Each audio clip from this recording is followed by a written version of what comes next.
Hello, and welcome to Great.com Talks With. Today, we're talking with Lynn Maluli, Executive Director at Water for South Sudan, an organization delivering sustainable quality of life services to and with the people of South Sudan by efficiently providing access to clean, safe water and improving hygiene and sanitation practices in areas of great need. And if you're new to our podcast, please press subscribe button either on YouTube or your podcast app, because today we're going to learn about an organization that has drilled over 456 wells, serving 300,000 people in South Sudan. Hello, Lynn. Welcome to Great.com Talks. We're excited to have you here. Hello, it's great to be here. Thank you. Wonderful. How would you describe Water for South Sudan for someone who is not familiar with your work? So, as you mentioned, we provide water, sanitation, and hygiene services in South Sudan. It's the newest country in the world, one of the poorest, and there's just a tremendous need for access to clean water, and that's what we provide. We directly provide it to them. We have our full team in South Sudan, so there's no middlemen. We own all our own equipment, hire our own people, so the service comes directly from us. Mm-hmm. Wonderful. You mentioned South Sudan being one of the youngest countries in the world, and now indeed in the need of clean water and water services, and the fact that your organization is there to assist them in the journey of building the ecosystem around clean water is very, very important. Could you please describe how big of an issue is the absence of access to clean and safe water is in South Sudan? Sure. Yeah. It's, being a country with so new and with such little infrastructure, even record keeping is difficult to do. But, it's estimated at least half the people in South Sudan do not have access to clean drinking water and water for other uses on a regular basis. And in addition to not having clean water, they do not have access to sanitation, which is toilets. So that leads to many other problems as well. So we're attempting to address those issues, kind of bringing people their most basic need. From there, they can grow, but until they have those needs met, they're just living at such a low subsistence level, and health is in danger, and there just can't be schooling or medical issues taken care of if there's not clean water. So we start at the beginning. Mm-hmm. Wow, every second person doesn't have an access to clean and safe water. That's 50% of the population. And water and safe water is like necessity. It's a basic needs of humans. And once you don't have access to it, then other parts of your life becomes more challenging. There are more obstacles. You mentioned about sanitation, about also the school kids not having enough resources to lead a healthy school life. What's the main reason for this absence? You mentioned that the South Sudan is a new country, but what is the government doing to make sure that its people have enough water? Wow, that's a big question. South Sudan was part of Sudan for a very long time, and it just didn't get the services that the whole country got. It was very far removed from the capital. And then when the country became independent 10 years ago, the government just didn't have the resources. So there's just not the infrastructure. A lot of the rural population in South Sudan it's a cattle culture, so they would travel with their cattle, over the course of the year, finding water sources. So there wasn't as much permanent housing set up. So it's just been, decades of a government not being able to provide it to its people. So eventually they should, and we hope they will. But in the meantime, we're there filling, a lot of those gaps. Mm-hmm. The absence of resources and the infrastructure seem to be the main reason. Yeah. Of the absence of access for people yet, and also the country being very new and now just building from the scratch after conflicts. It's just in the beginning stages of forming a healthy society. So it's understandable that issues remain urgent and unresolved. Your founder, Salva, is the native of Sudan, and he has an inspiring story that led to him founding your organization. Could you please share his story with us? Yeah, it's an amazing story, and you almost can't believe it's true, except it is. And he also, his story is shared with many, many others. He was not the only one who had this experience, but when he was a young boy, 11 years old, in 1985, about the civil war between what was then Sudan and Southern Sudan literally came to his village. He was in school and was told to run as, gunfire was erupting. And so he left everything and wound up traveling with groups of people. They became known as the Lost Boys of Sudan. He calls himself the Walking Boys, but they walked east towards the sun. They headed to Ethiopia, and they made it. They made it there under tremendously challenging situations. Many boys died, hunger, thirst, animal attacks. They lived in refugee camps there for 6 years and then were forced to leave there. They walked back through southern Sudan to Kenya and landed at the Kakuma refugee camp, where he lived for another 4 years. So he spent 10 years of his growing up years in refugee camps, and then had the great good fortune to come to the U.S. in 1996. He was settled in Rochester, New York, and thought his father was dead. And his family thought he was dead. And then about 5 years later, he got the word that his father was actually alive, but suffering greatly from waterborne diseases. So Salva made his way back there, met his dad, who didn't know who he was because Salva was a young man by this point, and Salva resolved to drill a well for his dad because the doctors told him his father would likely die if he kept drinking contaminated water. So in a nutshell, that's the story. And it's told in this book that I mentioned to you, but it's an amazing story. And so Salva, with help from his American friends, just started this nonprofit, and that was in 2003. We drilled our first well in 2005, and we've just taken off since then. So it's been a wonderful journey of just grassroots support and supporting grassroots development work in South Sudan. Mm-hmm. Wow, Salva's many young boys of his generation that went through this process, that went through the journey is very, very inspiring.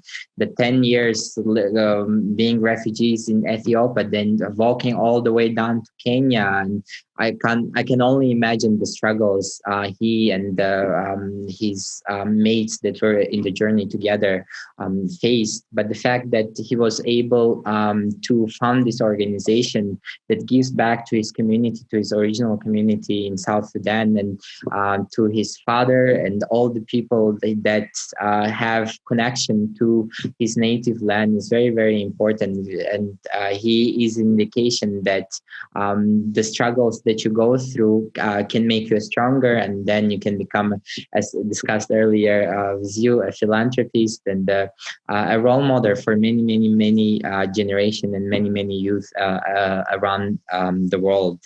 You mentioned that your organization builds wealth, and you started building wealth in 2003. Could you please tell us the process of well drilling? How do you find the locations? How do you determine which areas need wealth? And if you could tell us about the whole supply chain in the process, we would highly appreciate it.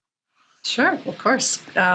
So we operate just in South Sudan, and we work with local government officials, so often state and county governments, to determine areas of need. So we operate during the dry season, which is roughly November to May. That could be shifting because of climate change as the rains, come earlier or later.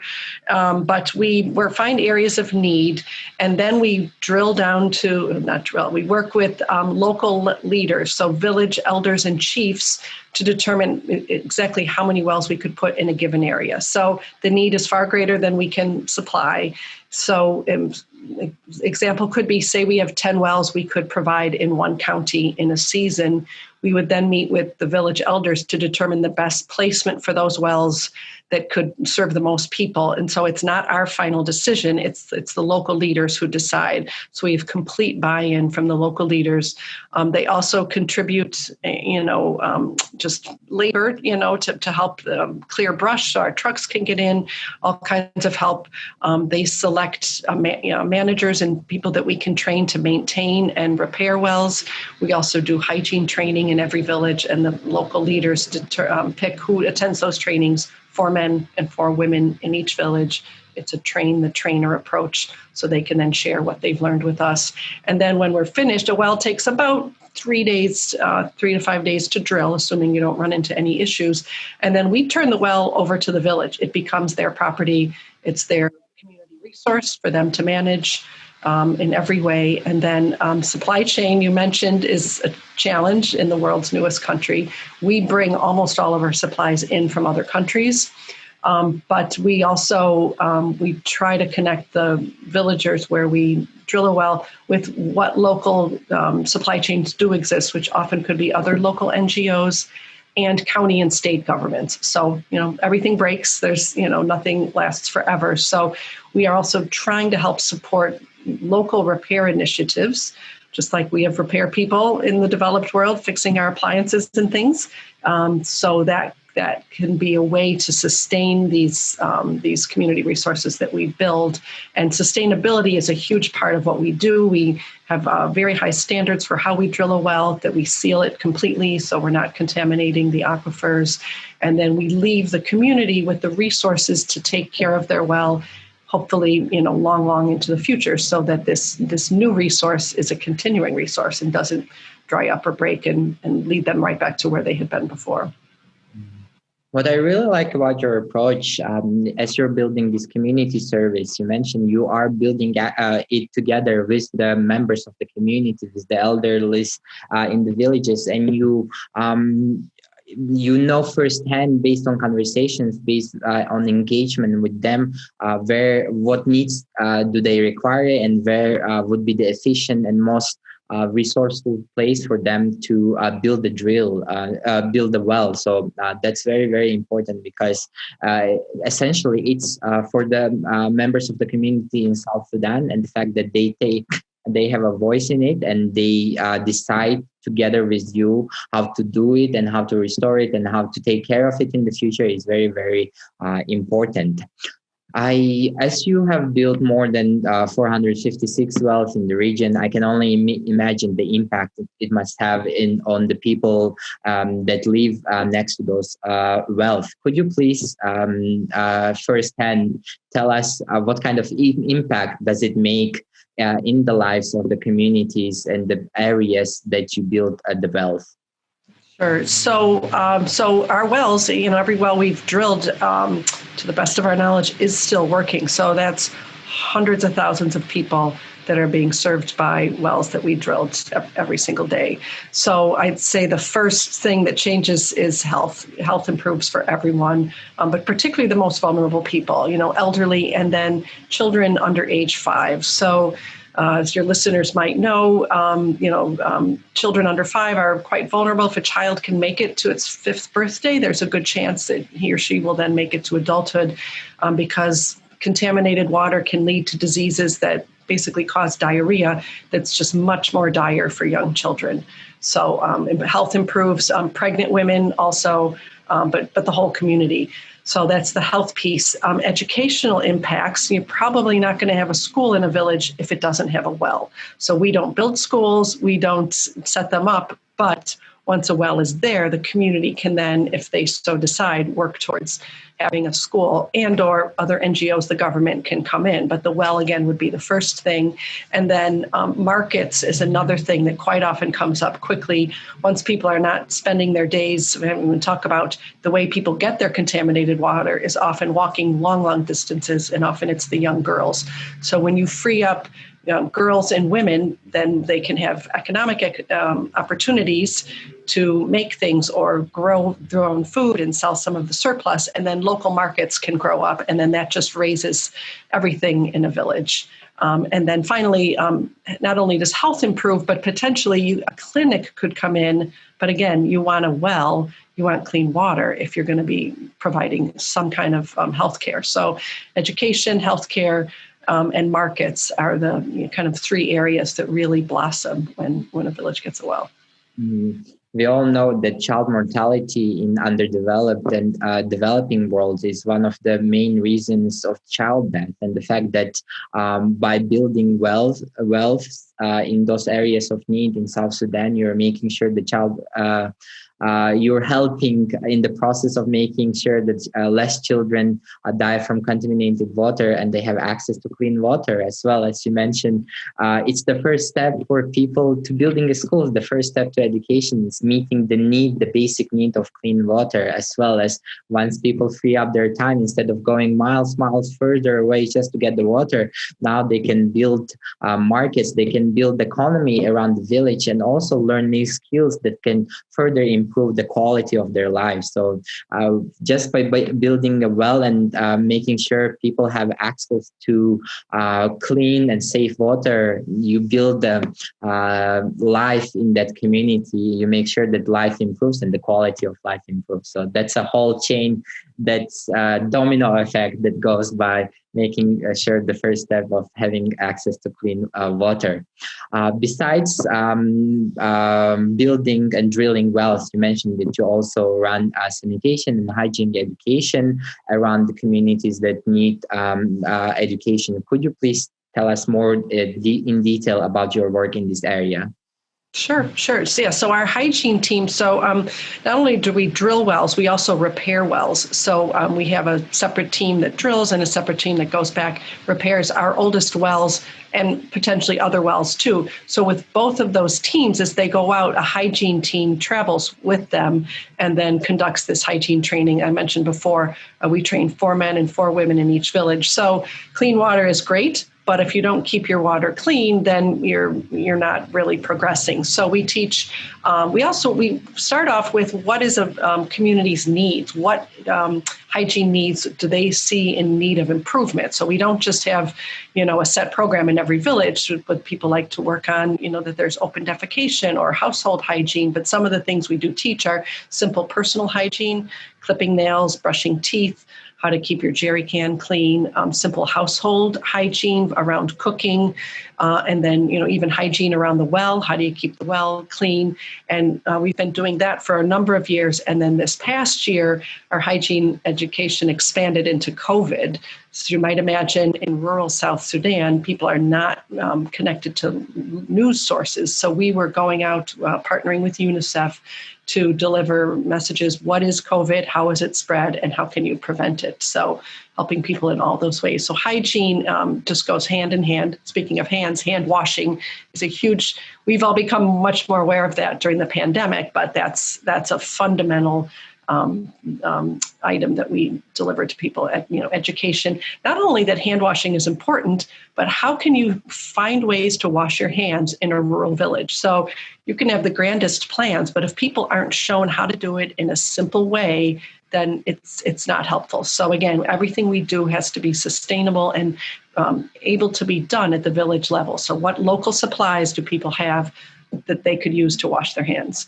And then we really like working with young people because the potential for behavior change is so much greater. So sanitation, which we've done one large project in a school, we're planning another one for next year. So impacting young people in that impressionable time of their life. Here's what sanitation is, here's why it's important. And then when they grow up with that, hopefully they take that into their adult lives, and we'll work to spread that around the country. Not having access to sanitation, it also interrupts education. So if kids don't have a way to relieve themselves, they have to walk out into the bush. And then if, some kids might have to walk 20 or 30 minutes. At that point, maybe you just walk home.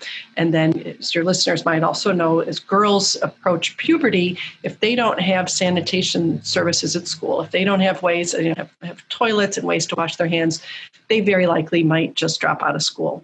They're more likely to then marry young, start having children young. So all of these things, it's a domino effect, as you said. So these simple things that we completely take for granted, access to clean water, being able to wash your hands, access to a toilet, bringing those, again, bring those to communities, gives them that base level of support, and then they can start growing from there. Mm-hmm.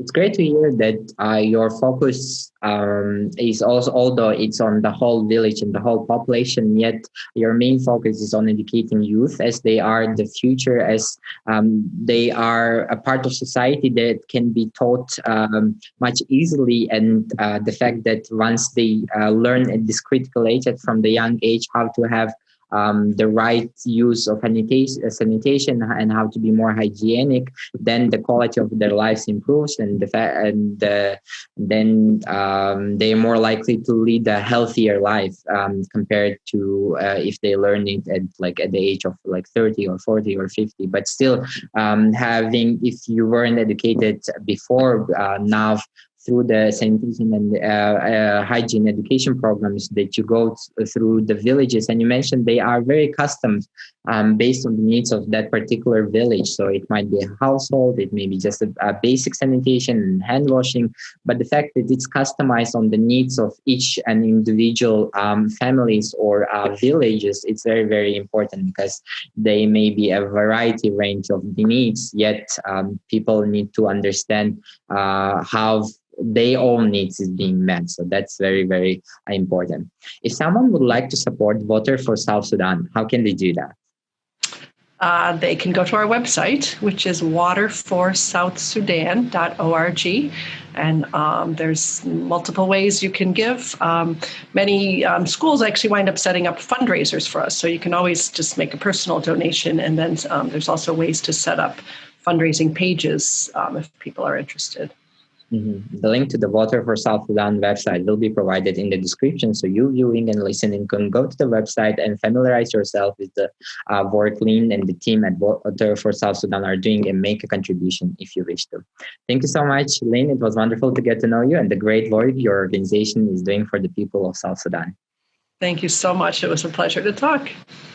For you listening, if you enjoyed this conversation, please press like and share button, because this will show the YouTube and podcast algorithm that this conversation is important, that having basic need of having access to clean and safe water is very, very important for the people of South Sudan. Thank you, and see you in the next episode.